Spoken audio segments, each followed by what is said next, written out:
नमस्कार दोस्तों, स्वागत है आपका आज के मुख्य समाचार। सबसे पहले बड़ी खबर में हम आपको बताएंगे कि लोकसभा चुनाव को लेकर तैयारियां तेज, मजिस्ट्रेटों कार्मिकों की नियुक्ति जल्द, दिए गए निर्देश। दूसरी बड़ी खबर में हम आपको बताएंगे कर्नाटक में होगा महाराष्ट्र जैसा खेल, वाई विजेंद्र ने कहा कभी भी हो सकता है विधानसभा चुनाव। दूसरी बड़ी खबर में हम आपको बताएंगे कि पश्चिम बंगाल के हालात मणिपुर से भी खराब, नहीं बची है कानून व्यवस्था, भाजपा सांसद दिलीप घोष ने कहा। तीसरी बड़ी खबर में हम आपको बताएंगे महाराष्ट्र में अब की बार 45 बार एकनाथ शिंदे ने मोदी सरकार बनाने को बुलंद किया नारा। इसी बड़ी खबर में हम आपको बताएंगे कि युवाओं को बनाया विकसित भारत यात्रा का एम्बेसडर, केंद्र की योजनाओं का करेंगे प्रचार प्रसार, पीएम मोदी से मिलने का भी मिलेगा मौका। जी हाँ, तो इसी प्रकार की सभी बड़ी खबरों को बताएंगे विस्तार से। उससे पहले अगर आप भी प्रधानमंत्री मोदी का करते हैं समर्थन तो वीडियो को खींचे लाइक और कमेंट में लिखिए जय हिंद जय भारत। पहली बड़ी खबर की तरफ, लोकसभा चुनाव को लेकर तैयारियां तेज, मजिस्ट्रेटों कार्मिकों की नियुक्ति जल्द, दिए गए निर्देश। जी हाँ दोस्तों, हम आपको बता दें कि लोकसभा चुनाव को लेकर जिला प्रशासन की ओर से तैयारियां तेज हो गई है। मतदाता सूची को दुरुस्त करने के कार्य तो तेज से हो ही रही है। अब मजिस्ट्रेटों और मतदान कार्मिकों की भी शीघ्र तैनाती की तैयारी शुरू हो गई है। शनिवार शाम सीडीओ गौरव कुमार ने चुनाव को लेकर चल रही तैयारियों की समीक्षा की। संगम सभागार में नोडल अधिकारियों के साथ बैठक कर निर्वाचन से जुड़े कार्यों को समय से शुरू कराने का निर्देश दिए। कार्मिकों की नियुक्ति, मतदाता जागरूकता, टेंटेस फर्नीचर, बैरिकोडिंग, लाउड स्पीकर तथा प्रकाश आदि की व्यवस्था से संबंधित टेंडरिंग कार्यों को जल्द आरंभ करने को कहा। कंट्रोल रूम, शिकायत मॉनिटरिंग सिस्टम, मतदान केंद्रों पर मूलभूत सुविधाएं, वेबकास्टिंग की व्यवस्था कराने के निर्देश दिए। जनरल सेक्टर एवं स्टैटिक मजिस्ट्रेटों की नियुक्ति, यातायात route chart, district election management plan, communication plan, CCTV की व्यवस्था, वीडियोग्राफी, कंप्यूटरकृत सांख्यिकीय सूचना का प्रेषण, अनुवीक्षण एवं निर्वाचन व्यय लिखा, पोलिंग पार्टी परीक्षण सहित अन्य कार्यों से संबंधित अधिकारियों को अपने कार्यों को समयबद्ध ढंग से पूरे करने को कहा। अगर आपको भी ऐसा लगता है कि तीसरी बार फिर से आएगी मोदी सरकार तो वीडियो को खींचे लाइक और कमेंट में लिखिए जय भारत। अगली बड़ी खबर की तरफ, कर्नाटक में हो सकता है महाराष्ट्र जैसा खेल, वाई विजेंद्र ने कहा कभी भी हो सकता है विधानसभा चुनाव। जी हाँ दोस्तों, हम आपको बता दें कि भारतीय जनता पार्टी यानी कि बीजेपी कर्नाटक इकाई के अध्यक्ष वाई विजेंद्र ने महाराष्ट्र संकट की ओर से इशारा करते हुए कहा कि राज्य में कभी भी विधानसभा चुनाव हो सकता है। हम आपको बता दें कि कर्नाटक के पड़ोसी राज्य महाराष्ट्र में उद्धव ठाकरे से अलग होकर एकनाथ शिंदे ने भाजपा के साथ मिलकर एनडीए सरकार गिरा दी थी। एक प्रेस कॉन्फ्रेंस को संबोधित करते हुए विजेंद्र ने कहा कि अन्य पार्टी कार्यकर्ता के समर्थन की जरूरत है। उन्होंने कहा कि जनता को 130 से 140 सीटों पर भाजपा की जीत सुनिश्चित करनी चाहिए। पार्टी को चामराजनगर जिले की सभी 4 सीटें जीतनी होगी। हालांकि उन्होंने यह भी स्वीकार किया कि अंदरूनी असमंजस के चलते विधानसभा चुनाव में भाजपा को हार का सामना करना पड़ा। तो दोस्तों, आपको क्या लगता है कर्नाटक में भी बनेगी बीजेपी सरकार? तो वीडियो को कीजिए लाइक और कमेंट में लिखिए जय भारत। रुक करते अगली बड़ी खबर की तरफ। पश्चिम बंगाल के हालात मणिपुर से भी खराब, नहीं बची है कानून व्यवस्था, भाजपा सांसद दिलीप घोष ने कहा। जी हाँ दोस्तों, भाजपा नेता दिलीप घोष ने कहा कि पश्चिम बंगाल के हालात मणिपुर से भी खराब है। उन्होंने कहा कि बंगाल और बांग्लादेश सीमा पर भी सुरक्षा हालात ठीक नहीं है। ईडी अधिकारियों पर हुए हमले से पता चलता है कि बंगाल में कानून व्यवस्था फेल हो चुकी है। पश्चिम बंगाल में भारतीय जनता पार्टी के वरिष्ठ नेता दिलीप घोष ने शनिवार को ममता बनर्जी की तृणमूल सरकार पर हमला करते हुए कहा कि पश्चिम बंगाल में हालात कितने बिगड़ गए हैं कि मौजूदा समय में राज्य की स्थिति मणिपुर से भी बदतर हो गई है। समाचार एजेंसी एएनआई के अनुसार भाजपा सांसद दिलीप घोष ने कहा कि बंगाल की स्थिति तो मणिपुर से भी, लोगों तो राज्य में ऐसी सरकार के लिए वोट करने पर अफसोस हो रहा है। यह सरकार जो कर रही है उसके लिए बंगाल के लोग उसे दंडित करेंगे। यहाँ पर कानून और व्यवस्था नाम की कोई चीज नहीं है। हम देख सकते हैं कि बंगाल और बांग्लादेश सीमा पर भी सुरक्षा हालात ठीक नहीं है। तो अगर आपको भी ऐसा लगता है कि लोकसभा चुनाव 2024 में बंगाल में भी भगवा परचम लहराएगी भाजपा तो वीडियो को खींचे लाइक और कमेंट में लिखिए जय भारत। करते अगली बड़ी खबर की तरफ, महाराष्ट्र में अब की बार 45 बार एकनाथ शिंदे ने मोदी सरकार बनाने को बुलंद किया नारा। जी हाँ दोस्तों, हम आपको बता दें कि प्रधानमंत्री नरेंद्र मोदी का नारा अब की बार 400 पार प्रधानमंत्री के इस संकल्प को साकार करने के लिए महाराष्ट्र हमने अब की बार 45 पार का संकल्प लिया। प्रधानमंत्री के 400 पार के संकल्प को पूरा करने के लिए हमारे 45 पार का संकल्प पूरा होना जरूरी है। यह बातें मुख्यमंत्री एकनाथ शिंदे ने शनिवार को अपने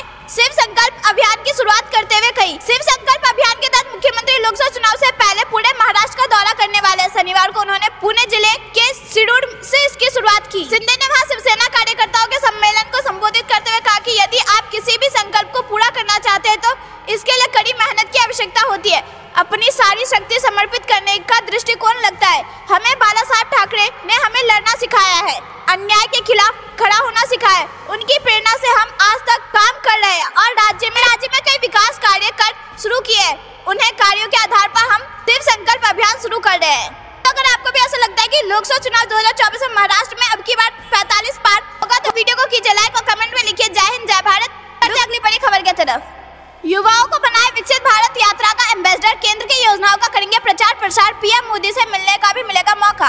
जी हाँ दोस्तों, हम आपको बता दें कि केंद्र सरकार की योजनाओं का प्रचार प्रसार अब विकसित भारत यात्रा के ब्रांड एम्बेसडर करेंगे। इसे लेकर पूरे देश में युवाओं को यात्रा का एम्बेसडर बनाया जा रहा है। प्रदेश में इसकी शुरुआत युवा मोर्चा के कार्यकर्ता से की गई है। दोस्तों, अगर आपको भी ऐसा लगता है कि प्रधानमंत्री मोदी को फिर से मिलेगा सबका साथ सबका विश्वास, तो वीडियो को कीजिए लाइक और कमेंट में लिखिए जय भारत। रुक करते हैं अगली खबर की तरफ।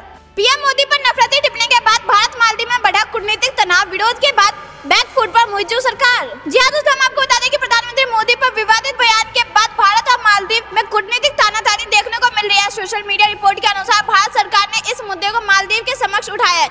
वहीं भारत की तरफ से विरोध के बाद मालदीव सरकार की तरफ से बयान जारी किया गया है। मालदीव सरकार ने पीएम मोदी को लेकर दिए गए विवादित बयान से पूरी तरह से किनारा कर लिया है। सरकार ने इस मंत्री का निजी बयान करार दिया है। ऐसे नकारात्मक और नफरत फैलाने वाले बयान से बचने की बात कही है। मालदीव सरकार की तरफ से विवाद बढ़ाने पर विस्तृत बयान जारी किया गया। मालदीव की सरकार ने हमें सोशल मीडिया प्लेटफॉर्म पर विदेशी नेताओं के खिलाफ हो रही अपमानजनक टिप्पणी के बारे में जानकारी है। ये विचार व्यक्तिगत है और ये मालदीव सरकार के विचार को व्यक्त नहीं करते हैं। मालदीव सरकार ये मानती है कि अभिव्यक्ति की स्वतंत्रता लोकतांत्रिक और जिम्मेदारी तरीके से होनी चाहिए, जिम्मेदार तरीके से होनी चाहिए। इससे किसी भी तरह की घृणा नकारात्मक नहीं फैलानी चाहिए। साथ ही इसे मालदीव और इसके अंतर्राष्ट्रीय भागीदारों के बीच करीबी संबंधों में बाधा नहीं बननी चाहिए। अगर आपको भी प्रधानमंत्री मोदी और देश की सेना पे पूरा विश्वास है तो वीडियो को खींचे लाइक और कमेंट में लिखिए जय भारत। रुक करते हैं अगली खबर की तरफ।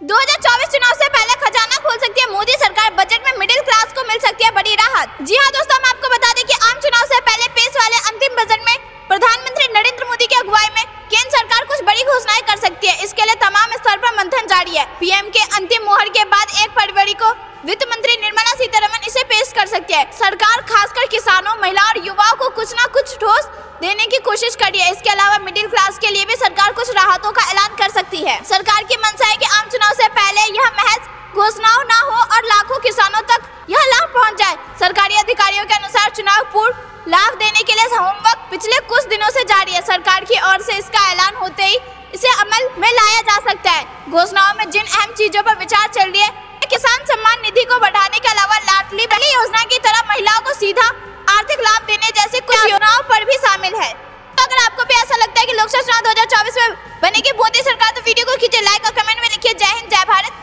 रुक करते हैं अगली खबर की तरफ। लोकसभा चुनाव के लिए बिहार में 13 जनवरी को संक्रांत करेंगे पीएम मोदी। दौरे पर बीजेपी के साथ विपक्ष की भी होगी नजर। दोस्तों, हम आपको बता दें कि दक्षिण भारत का दौरा कर चुके गुजरात जाने वाले हैं। इसके अलावा प्रधानमंत्री नरेंद्र मोदी का अगला पड़ाव बिहार होने वाला है। यह दौरा काफी अहम माना जा रहा है। लोकसभा चुनाव में बस 6 वक्त बचा है। ऐसे में पीएम मोदी का बिहार दौरा वहां बीजेपी और एनडीए के लिए बड़ी टॉनिक का काम करेगा। प्रधानमंत्री मोदी के नेतृत्व में ही बिहार में बीजेपी ने पहले नीतीश कुमार के साथ मिलकर 40 में से ज्यादातर सीटें पर जीत हासिल की थी। इस बार नीतीश कुमार विपक्ष के पाले में खड़े हैं। ऐसे में बीजेपी ने चिराग पासवान, उनके चाचा पशुपति पारस और आम पार्टी के जीतन राम मांझी को साथ लेकर चुनावी मैदान में उतरने का फैसला किया है। मोदी का बिहार दौरा लोकसभा चुनाव से पहले एनडीए और बीजेपी के लिए शंखनाद का मौका वाला है। खास बात यह है कि प्रधानमंत्री मोदी के बिहार दौरे पर बीजेपी और एनडीए के अलावा विपक्ष की भी नजर रहने वाली है। प्रधानमंत्री मोदी का दौरा 13 जनवरी को होगा। उस तारीख को मोतिहारी जाएंगे। वहाँ इंडियन ऑयल कॉर्पोरेशन मोदी उद्घाटन करेंगे। इस उद्घाटन समारोह के बाद प्रधानमंत्री मोदी मोतिहारी में जनसभा भी करेंगे। तो ऐसा लगता है लोकसभा चुनाव 2024 में बिहार में भगवा परचम लहराएगा। तो वीडियो को खींचे लाइक और कमेंट में लिखिए जय हिंद जय भारत। रुक करते हैं अगली खबर की तरफ। राजनाथ सिंह 8 जनवरी को होंगे ब्रिटेन रवाना। 22 वर्षों में भारतीय रक्षा मंत्री की यह पहली यात्रा। जी हाँ दोस्तों, हम आपको बता दें कि रक्षा मंत्री राजनाथ सिंह 8 जनवरी को ब्रिटेन की 3 दिवसीय यात्रा के लिए रवाना होंगे। इस दौरान रक्षा और सुरक्षा के क्षेत्र में द्विपक्षीय साझेदारी की संभावना है। गौरतलब है कि पिछली मंत्री स्तरीय यात्रा 22 जनवरी को हुई थी। जून 2022 में राजनाथ सिंह की ब्रिटेन की यात्रा प्रोटोकॉल के कारण रद्द हो गई थी। 3 दिवसीय यात्रा के दौरान ब्रिटेन के रक्षा मंत्री ग्रांट शॉप्स के साथ व्यापक बातचीत होगी। इस बैठक में सैन्य सहयोग और रक्षा औद्योगिक साझेदारी की गहनने की कोशिश की जाएगी। लंदन स्थित international institute for strategic studies में शामिल दक्षिण एशिया के सीनियर फेलो राहुल राय चौधरी ने कहा कि यह यात्रा और शार्ट दोनों के संदर्भ में खास है। 22 वर्षों में भारत के रक्षा मंत्री की ब्रिटेन की यह पहली यात्रा है। हम आपको बता दें कि 22 जनवरी 2002 को तत्कालीन रक्षा मंत्री जॉर्ज फर्नांडिस लंदन दौरे पर गए थे। इस लिहाज से यह खास यात्रा मानी जा रही है। अगली खबर की तरफ, बीजेपी का कार्यकर्ता 2025 में बनेगा बिहार का सीएम, लोकसभा में 40 सीटें जीतेगा एनडीए, सम्राट चौधरी का बड़ा बयान। जी हाँ दोस्तों, हम आपको बता दें कि लोकसभा चुनाव 2024 में अब महज कुछ ही दिन रह गए। ऐसे में बिहार भाजपा ने अपनी तैयारियां तेज कर दी है। शनिवार को बिहार बीजेपी के प्रदेश अध्यक्ष सम्राट चौधरी और बिहार विधान परिषद के नेता प्रतिपक्ष हरीश सहनी ने थावे दुर्गा मंदिर में पूजा अर्चना कर चुनावी शंखनाद किया। गोपालगंज विधानसभा के लछवाड़ा गांव में कार्यकर्ता के साथ बैठक के दौरान सम्राट चौधरी ने कहा कि 2024 के लोकसभा चुनाव में बिहार की 40 सीटों पर एनडीए चुनाव लड़ेगी और ऐतिहासिक जीत दर्ज कराते हुए फिर से नरेंद्र मोदी को प्रधानमंत्री बनाएगी। सम्राट चौधरी ने INDI गठबंधन पर निशाना साधते हुए कहा कि 33 वर्षों तक बिहार की जनता को महागठबंधन की सरकार ने ठगने का काम किया, इसलिए 2025 के विधानसभा चुनाव में एनडीए की सरकार बनेगी और भाजपा का ही कोई एक कार्यकर्ता मुख्यमंत्री बनेगा। सम्राट चौधरी ने कहा कि केंद्र में फिर से नरेंद्र मोदी की सरकार बने, इसके लिए मां थावे वाली से आशीर्वाद मांगा है। थावे मंदिर में प्रधान पुजारी संजय पांडे और हरेंद्र पांडे ने मंत्रोच्चारण से पूजा अर्चना। रुक करते हैं अगली खबर की तरफ। दोस्तों, झारखंड से बहुत बड़ी खबर आ रही है। भाजपा सांसद ने सीएम सोरेन को लेकर कह दी बड़ी बात, गिर जाएगी सरकार, हेमंत को अंदेशा, वह सीट खरीदने में जुटे। जी हाँ दोस्तों, हम आपको बता दें कि सांसद निशिकांत दुबे ने कहा कि राज्य सरकार अब दिन रही है। गिट्टी, बालू, पत्थर, कोयला बेचते बेचते हेमंत सोरेन ने सीट भी खरीदना बेचना शुरू कर दिया है, लेकिन चुनाव आयोग किसी के दबाव में आने वाला नहीं है। गांडेय विधानसभा उपचुनाव नहीं होने पर एक बड़ा सदमा इन लोगों को लगने वाला है। उच्च न्यायालय में सोमवार को एक मामले का फैसला आने वाला है। उन्होंने कहा कि किसी भी सीट के लिए चुनाव होने के बाद से 1 साल जोड़ा जाता है, लेकिन केवल निजी स्वार्थ और अपनी पत्नी के लिए जबरदस्ती सीट खाली कराना गांडेय की जनता के साथ बड़ा धोखा है, संविधान के साथ खिलवाड़ है। भ्रष्टाचार के आकंठ में डूबी यह सरकार कुछ ही दिनों में मेहमान आयोग ने राज्यपाल को बंद लिफाफा भेजा है। हेमंत सोरेन को अंदेशा हो गया है कि उनकी सदस्यता अब जाने वाली है। दूसरा विषय यह है कि अगर लिफाफा 5 जनवरी के बाद खुलता है और 1 साल से कम समय बचेगा तो उपचुनाव नहीं होगा। अगर आपको भी ऐसा लगता है कि झारखंड में गिर सकती है सरकार, तो वीडियो की लाइक और कमेंट में अपनी राय जरूर बताइए। रुक करते हैं अगली बड़ी खबर के लिए। अगली बड़ी खबर की तरफ, उत्तर भारत में ठंड से राहत के आसार नहीं, दिल्ली में कड़ाके की सर्दी बरकरार, हिमाचल में येलो अलर्ट जारी। जी हाँ दोस्तों, हम आपको बता दें कि उत्तर भारत में मौसम ठंडा बना हुआ है। हिमपात होने के कारण तापमान जमाव बिंदु से नीचे बना हुआ है। वहीं दिल्ली और आसपास के मैदानी क्षेत्रों में आकाश साफ होने के बावजूद धूप नहीं निकल पा रही है। पिछले कई दिनों से यह स्थिति बनी हुई है। मौसम विभाग के अनुसार जमीन से 100 से 150 फीट कोहरा होने से सूरज की किरण ठीक से धरती तक नहीं पहुंच पा रही है। इस वजह से कोल्ड डे की स्थिति बनी हुई है। दिल्ली में अधिकतम तापमान 15.2 डिग्री सेल्सियस रहा, जो सामान्य से 4 डिग्री सेल्सियस कम है। न्यूनतम तापमान 8.9 डिग्री सेल्सियस, जो सामान्य से 2 डिग्री सेल्सियस का अधिक है। रविवार सुबह मध्यम से घने कोहरे का स्तर रहा, दिन में आसमान साफ रहा। मौसम विभाग के अनुसार अगले सप्ताह में पश्चिमी विक्षोभ सक्रिय होगा। इसी वजह से सोमवार से बुधवार तक 3 दिन मौसम विभाग के क्षेत्रीय निदेशक कुलदीप श्रीवास्तव ने कहा कि पंजाब में पूर्वी उत्तर प्रदेश तक जमीन से 100 से 150 मीटर की ऊंचाई पर कोहरे की चादर बनी हुई है। रुक करते हैं अगली बड़ी खबर की तरफ। चंद्र विजय के बाद भारत का सूर्य नमस्कार हेलो ऑर्बिट में स्थापित हुआ आदित्य सूर्य के अनसुलझे रहस्यों को लगाएगा पता। हाँ दोस्तों, हम आपको बता दें कि पिछले साल चंद्रयान 3 मिशन की सफलता के साथ चंद्रमा पर विजय पताका लहराने के बाद भारत ने नए साल के पहले सप्ताह में ही सूर्य मिशन के तहत आदित्य को L1 यानी कि लैग्रेंज पॉइंट के पास आयताकार कक्षा यानी कि हेलो ऑर्बिट में स्थापित कर दिया है। इस उपलब्धि के साथ ही भारतीय अंतरिक्ष अनुसंधान संगठन यानी कि इसरो ने अंतरिक्ष के क्षेत्र में अपनी स्वर्णिम इतिहास में सफलता का एक और अध्याय जोड़ दिया है। प्रधानमंत्री नरेंद्र मोदी ने आदित्य के गंतव्य तक पहुंचने की शनिवार को घोषणा की। सूर्य की कुंडली खंगालने के लिए 126 दिनों में 15 लाख किलोमीटर का सफर तय करके आदित्य शनिवार शाम 4 बजे अपने गंतव्य L1 पर पहुंचा, जहां इसे अंडाकार हेलो ऑर्बिट में स्थापित कर दिया गया। कक्षा L1 पॉइंट के चारों ओर घूमती है, जिसका आकार 6 लाख गुना 1 लाख किलोमीटर है। आदित्य को हेलो ऑर्बिट में स्थापित कर विज्ञानियों ने बेहद जटिल काम को सफलतापूर्वक पूरा किया है। आदित्य L1 पॉइंट से ही बिना किसी रुकावट सूर्य की गतिविधि पर नजर रखेगा और इसके अनसुलझे रहस्यों का पता लगाएगा। अगर आपको भी ऐसा लगता है कि भारत जल्द अंतरिक्ष में बनेगा सुपर पावर, तो वीडियो को कीजिए लाइक और कमेंट में लिखिए जय भारत। अगली बड़ी खबर की तरफ।